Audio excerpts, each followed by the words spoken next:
government should come out and say something to 8 मार्च 2014 12:41 पर Kuala Lumpur airport से MH370 plane ने उड़ान भरी, जिसमें सवार थे कुल 239 लोग, यानी 227 पैसेंजर और 12 क्रू मेंबर, जिसके पायलट थे 27 साल के फरीक अहमद। यह उनकी आखिरी ट्रेनिंग फ्लाइट थी। इसके बाद वह पायलट बनने वाले थे। जी हाँ, फुल्ली सर्टिफाइड पायलट। और उसके साथ मौजूद थे 53 साल के पायलट इन कमांड जहीरी अहमद, जिन्हें मलेशियन एयरलाइन में सबसे सीनियर कैप्टन में से एक गिना जाता था। प्लेन को 6 घंटे का सफर तय करते हुए सुबह 6:30 बजे चीन की राजधानी बीजिंग एयरपोर्ट पहुंचना था।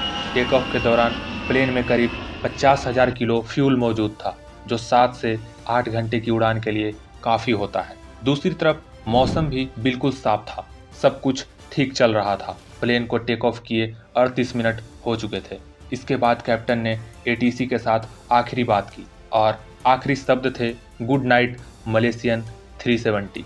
Malaysian 370, contact Ho Chi Minh 120.9. Good night. Good night, Malaysian 370.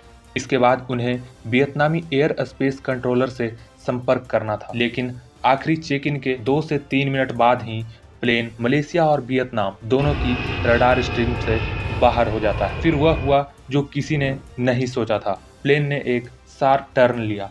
इसके बाद प्लेन से कोई संपर्क नहीं कर पाया। माना जाता है कि विमान हिंद महासागर में कहीं दुर्घटनाग्रस्त हो गया। चूंकि अब प्लेन तो गायब हो चुकी थी, तो शुरू किया गया सर्च ऑपरेशन। उस समय मलेशिया के प्रधानमंत्री नजीब रजाक ने कहा कि विमान का अपने रास्ते से भटकना आम नहीं, बल्कि ऐसा जानबूझकर प्रतीत होता है।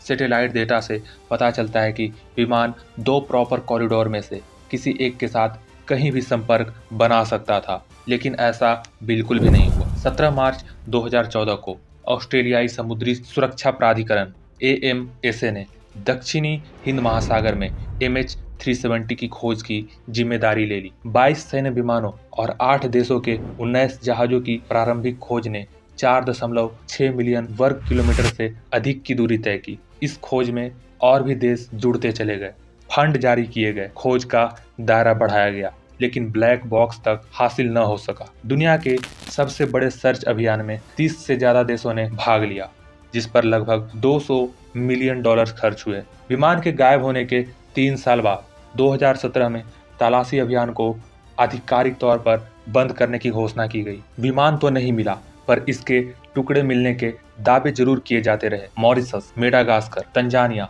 और दक्षिण अफ्रीका में समुद्र से विमान का मलबा मिलने का दावा किया जाता रहा। मेडागास्कर के एक मछुआरे के घर पर लैंडिंग गियर का दरवाजा मिला था। विशेषज्ञों के मुताबिक यह पहला सबूत था जो जाहिर करता है कि MH370 के पायलट विमान को नष्ट करना चाहते थे। जांच के प्रमुख मार्टिन डोलन को ऐसे सबूत मिले हैं जिससे साफ होता है कि पायलट ने फ्लाइट सॉफ्टवेयर में छेड़छाड़ कर उसे मार्ग से भटकाया था। इसके लिए पूरी प्लानिंग पहले से ही की गई थी। एक्सपर्ट्स मानते हैं कि फ्लाइट के पायलट कैप्टन जहीरी ने जानबूझकर अपने साथ एक ऐसे पायलट को रखा जिसके पास 2 इंजन वाला बड़ा प्लेन उड़ाने का कोई खास अनुभव नहीं था। कनाडा के एयर क्रैश इन्वेस्टिगेटर का मानना है कि फ्लाइट को क्रैश करने से पहले जाहिरी उससे बाहर निकल गए होंगे। उनका कहना है कि जाहिरी प्लेन क्रैश करने से पहले ही ऐसी जगह लेकर गए थे जहां हवा का दबाव कम था। वहां जाकर उन्होंने खुद ऑक्सीजन मास्क लगाया होगा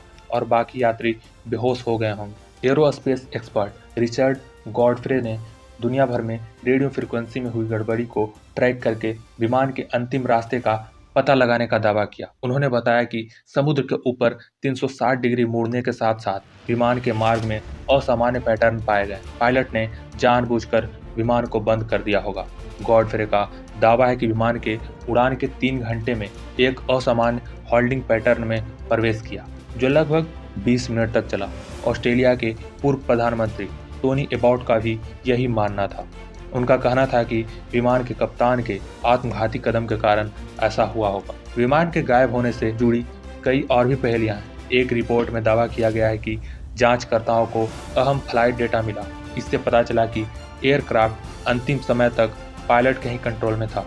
इस तथ्य के सामने आने के बाद से इस बात की आशंका गहरा गई है कि पायलट ने आत्मघाती कदम उठाते हुए विमान को समुद्र में गिरा दिया। एक और रिपोर्ट में यह भी दावा किया गया कि पायलट ने व्यक्तिगत समस्याओं के कारण सामूहिक हत्या की योजना बनाई। कुछ भी हो, हादसे के इतने साल बाद भी कोई भी पुख्ता सबूत हाथ नहीं लग सके। इस बारे में अपनी राय कमेंट में शेयर जरूर करें। मिलते हैं अगली वीडियो में।